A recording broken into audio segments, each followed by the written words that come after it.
পোলাপাইনে আন্দোলন শুরু করে পুরো ভাইকিং স্টাইলে, রু রু মুড়ে, দেখতেও ভালো লাগে। আন্দোলনে আসে শিক্ষামন্ত্রীর বাণী অনুযায়ী কয়েকটা ফার্মের মুরগি। এই আন্দোলন দেখতে আবেগের বশবর্তী হইয়া উদয় হয় একজন টিকটকার। সে আন্দোলনে আইসা আন্দোলন করা তুই টিকটক করতে ব্যস্ত রয়। এই সুন্দরী রমণী টিকটকারকে দেখতে আসে আবার এক গঞ্জিকে ব্যবসায়ী, এসেই তার ভাষণ শুরু করে। এই ভাষণ আবার পোলাপাইনে মানিয়ে নিতে পারে নাই। তখন তাকে সাংবাদিকের জিজ্ঞেসে যে আপনি কে, আপনার পরিচয় কি? এই গঞ্জিকে ব্যবসায়ীর কথা শোনার পর কোন এক বালক অতি আবেগে উত্তেজিত হইয়া 0192 এই 92 লাল গেঞ্জি পরিয়া নতুন এক স্লোগান দেওয়া শুরু করছে। সে আন্দোলনের দাবি দেওয়া সবকিছু ভুলে গিয়ে নতুন এক দাবি বাস্তবায়ন করতে চায়। বুঝো না এই ব্যাপারটা। আর এই তার দাবি 016 এই সেন্টু খাওয়া আপায়ও নতুন দাবিতে সাই দেয়।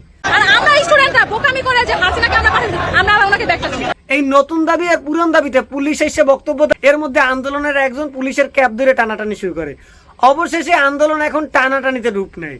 ইতিমধ্যে আন্দোলনকারী শিক্ষার্থীরা বুঝতে পারে যে আন্দোলনে এক মাঙ্গের নাতি ঢুকে পড়ছে। তারা যত দ্রুত পারে মাঙ্গের নাতিকে খপ্পাত করে ধরিয়ে কয়েকটা গণদোলাই। এই মাঙ্গের নাতির গণদোলাই দিতে দিতে এমন সময় রাত্র চলে আসে। তারা আন্দোলন রাত্র পর্যন্ত কন্টিনিউ করে। আমি যে স্টুডেন্ট না আমি আগে দেশে পড়ছিলাম, 6 পর্যন্ত পড়ছিলাম, আমি আর রাত্রে সরকার ও সচিব বুঝতে পারে যে আন্দোলন অন্যদিকে মন নিতে পারে। তারা একজন বা দুইজন শিক্ষার্থীকে নিয়ে যায় তাদের সাথে কথা বলতে। তাদেরকে বলে যে তোমাদের মধ্যে শিক্ষার্থী কতজন? 12 কোটি স্টুডেন্টের দায়িত্ব নিয়ে ভিতরে গেছিলাম। তারা আবেগে উত্তেজিত হইয়া অতি উত্তেজনার কারণে তারা বললে ফেলায় যে 18 কোটি জনগণের মধ্যে 12 কোটি শিক্ষার্থী, 12 কোটি স্টুডেন্ট, মানে 12 কোটি এবার এইচএসসি পরীক্ষা দিতে আসে। শিক্ষা সচিবরা ক্যালকুলেশন করে জানতে পারে যে কথা বলা বিপদ আছে। তারা তখনই চুপ হইয়া যায়, যে কথা বলবেন না। এতে মামুনিরে আরো রাগ করে। আন্দোলন করতে করতে সারা রাত ওভার হয়ে যায়, শিক্ষার্থীরা ক্লান্ত হয়ে যায়। সারা রাত শেষে শুভ সকালে শিক্ষার্থীরা বলে আমরা যারা এইচএসসি ক্যান্ডিডেট আমাদের আর কোনো লাইফ নাই, আমরা ফেল। এই ছিল 2026 সালের শিক্ষা সংস্কার আন্দোলনের এক অংশ।